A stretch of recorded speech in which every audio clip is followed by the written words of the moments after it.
윤여갑 원장님을 박수로 맞이해 주시기 바랍니다.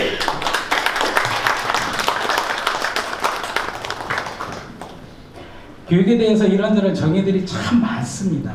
많은데 그 정의들을 보면서 저는 한편으로 뭔가 좀 부족하다는 느낌을 많이 갖습니다. 정치 현상도 있고 경제 현상도 있고 우리 학문을 하는 학문 현상도 있고 그렇습니다만 각각의 현상의 수준을 끌어올리는 그 활동을 정확히 뭐라고 해야 될까?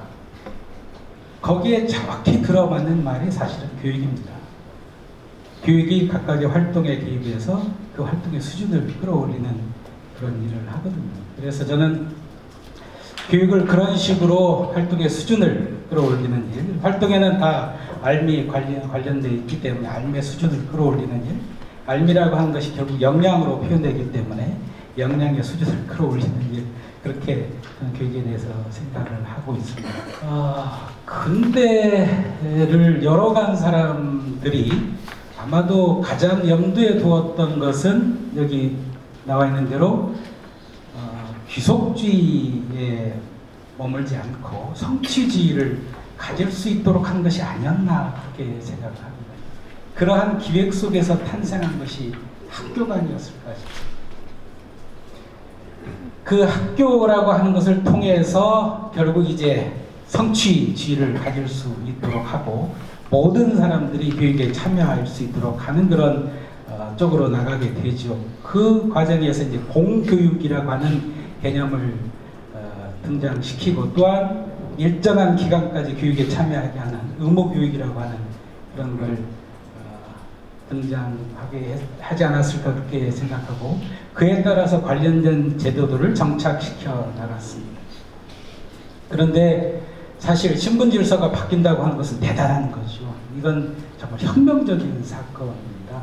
그래서 좀 더 나은 신분으로 올라가고자 하는 그런 열망이 누구에게나 있기 때문에 그리고 그 통로가 학교라고 하는 것을 보면 알지 않겠습니까? 그러니까 학교가 그 이후로 국가적인 차원의 노력도 있습니다만 학교가 엄청난 속도로 팽창되어 나갑니다. 정말 학교에 대해서는 팽창이라는 말을 쓸 수 있습니다. 정말 팽창되어 나갑니다. 그러다 보니까 그렇게 팽창되어 나가는 학교를 어떤 식으로든지 표준화하는 그런 작업을 하게 되죠.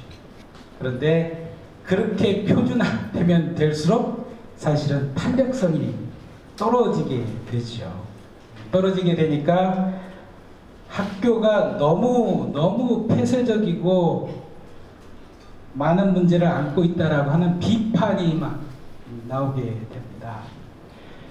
그러던 와중에 세계전쟁을 겪게 되거든요. 세계전쟁을 겪고 거의 종전 무렵이 돼서 교육부 장관들을 포함한 세계 재성들이 같이 논의하는 자리가 마련이 됐습니다. 도대체 왜 이런 일들이 벌어졌을까? 전쟁이라고 하는 것은 인간이 보여줄 수 있는 가장 밑바닥을 다 보여주는 것이지 않겠습니까? 어떻게 하면 좋겠는가? 다시는 이런 일이 벌어지지 않도록 해야 되겠다라고 하는 그런 세계 지성들의 성찰, 성찰이 있으면서 이제 유엔이라고 하는 산하의 전문기구로 유네스코가 만들어지게 됩니다. 근데 유네스코는 처음부터 그렇게 생각을 합니다. 교육에 참여하는 것, 이거 인권이다. 인간의 기본적인 권리라는 것이죠. 교육에 참여하는 인간의 기본적인 권리가 무너질 때 사실은 더 극악한 인간의 모습들이 나타나게 되고 인간이 인간을 향한 그런 있어서는 안 되는 그런 일들이 벌어진다고 생각했기 때문에 아마 그러지 않았을까 싶습니다. 우리가 그동안에 교육에 대해서 많은 비판을 가합니다만 그 비판을 가할 때 사실 정확하게 타겟을 정해서 말하라고 하면 그건 제도교육. 지나치게 제도화된 교육. 굳이 표현을 한다면 그것을 사실은 타겟으로 하고 있는 거거든요. 그때 하는 얘기들이 다 저런 겁니다.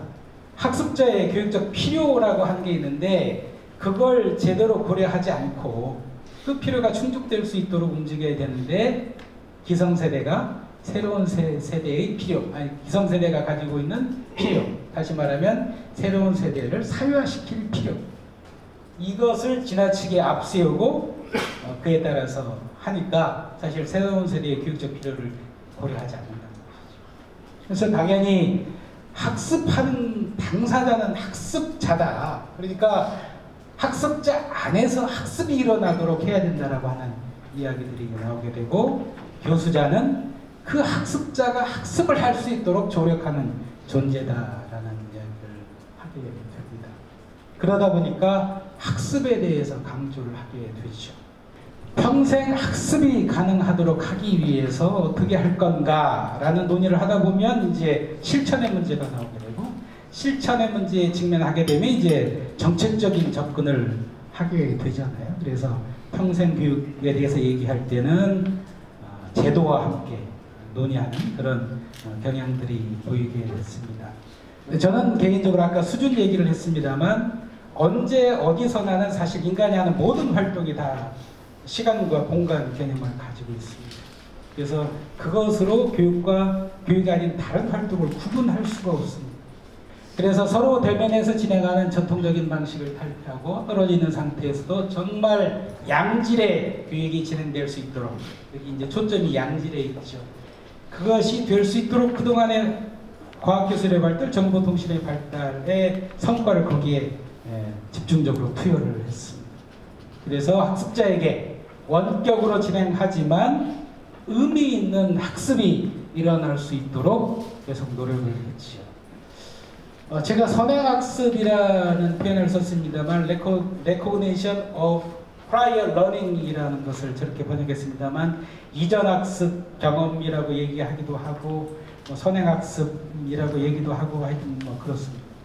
학습 경험이라고 한 것이 있는데, 그 학습 경험 중에 대학에서 하는 학습 경험이 있고, 대학이 아닌 다른 데서 하는 학습 경험이 있다.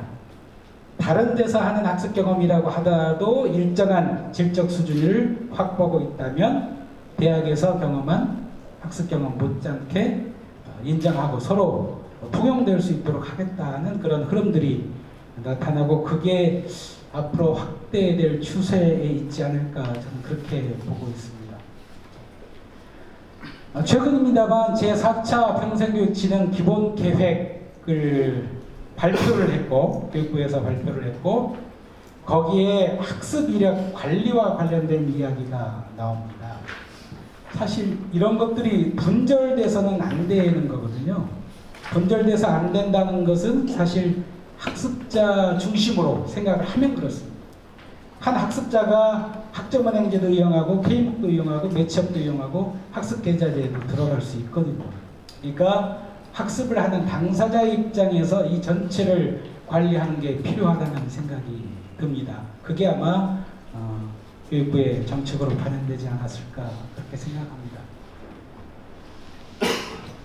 개인은 삶을 살면서 이런저런 학습을 하게 됩니다. 학습은 사실 굴레 같은 건데, 태어나면서부터 해야 되고 지금은 늙어 죽을 때까지 해야 된다고 그러니까 거의 굴레 같은 건데, 그런데 학습을 하면서 항상 다른 사람들과 관계를 맺으면서 하게 되죠. 지금은 지역 주민 정도가 아니라 세계 시민으로서 세계와 관계를 맺으면서 살아가야 됩니다.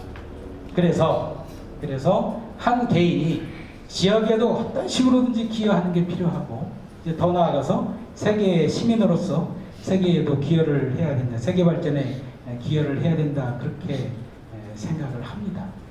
그래서 그런 맥락에서 생각을 해보면 원격대학이 안정적으로 학생을 확보하는 과제, 정말 중요한 과제고, 그리고 정보통신기술의 발달에 따라서 최첨단의 어떤 기기들이 계속 등장을 하게 될 텐데, 그걸 적극적으로 활용해 가는 과제가 또한 있습니다. 그러나 여기 한 가지 더 추가를 할 필요가 있다는 것이죠.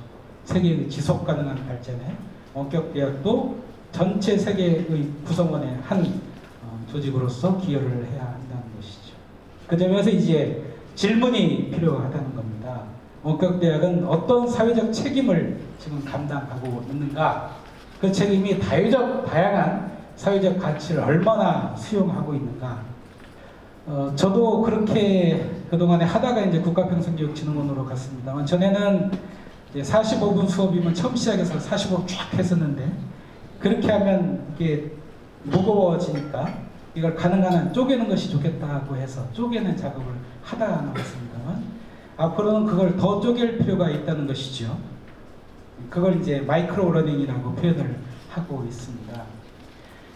젊은 세대에게도 그게 효과적이라는 이야기를 하고 있습니다만 사실 이 원격대학에 들어오시는 많은 분들이 이전 아까 말씀드린 선행 학습 경험 많은 학습 경험들을 가지고 계신 분들이거든요. 따라서 본인이 필요한 것들만 찾아서 쉽게 학습할 수 있도록 하는 그런 노력을 한편으로 하지 않을 수가 없습니다. 제4차 산업혁명과 관련해서 분명히 최첨단 정보통신기술 이것이 우리의 삶 속에 들어올 것만은 분명합니다. 그러니까 국가적인 차원에서는 저 최첨단의 정보통신기술자를 양성하는 교육을 해야 될 겁니다. 그러겠죠?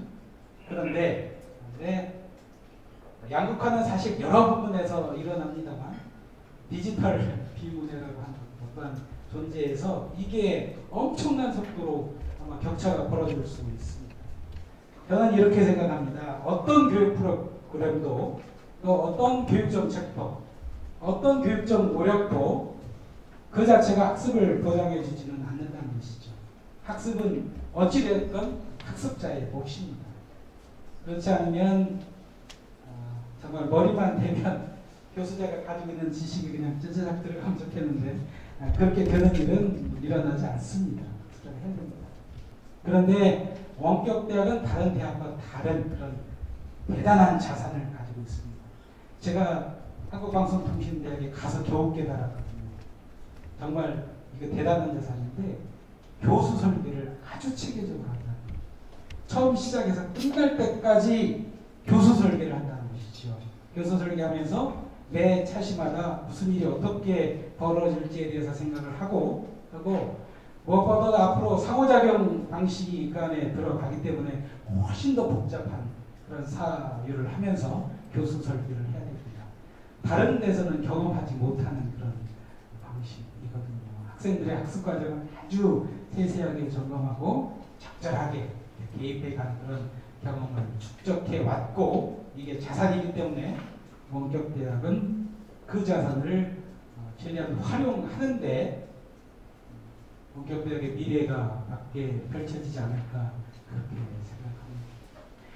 저는 원격대학에서도 평생교육적 안목이 필요하다고 생각합니다. 그래서 다른 교육들과 한편으로 연계하고 통합하는 그런 방식의 사유를 좀 하셔야 되지 않을까 싶습니다. 어쨌든 결론적으로 말씀드리면 원격대학은 대단히 훌륭한 자산을 가지고 계시다. 그 자산을 잘 활용하셔야 미래가 밝다. 예, 여기까지 말씀드렸습니다.